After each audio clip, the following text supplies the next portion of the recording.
به این نکته خیلی مهم توجه کنید. ببینید همونطوری که در اعداد کسری یا گویا ما عددی نداریم مخرجش صفر باشه، ببینید 6 صفرم یه چیزی بی‌معنای هست. در عبارت گویا به همین صورته. نکنید مثلا x به علاوه 5 بر x منهای 1. ما به جای متغیرش باید اعدادی قرار بدیم که مخرج رو صفر نکنه. در این صورت این عبارت یک عبارت تعریف شده میشه. اگر من به جای x 1 قرار بدم میشه 1 به علاوه 5 تقسیم 1 منهای 1.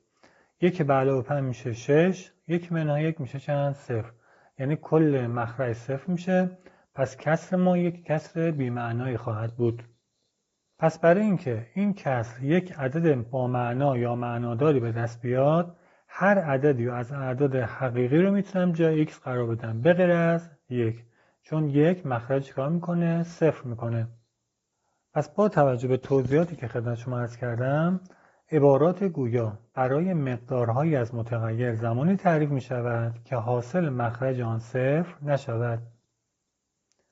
عبارت x به علاوه 5 به روی x منهای 1 به ازای چه مقدار از x تعریف شده می باشد. یعنی به x چه مقدارهایی قرار بدیم که مخرج صفر نشه. به همین منظور میایم مخرج رو مساوی صفر قرار میدیم. هر چی که داخل مخرج هست مساوی چند میذاریم؟ صفر. از حل اون معادله مقداری که کسر ما رو خراب میکنه به دست میاد.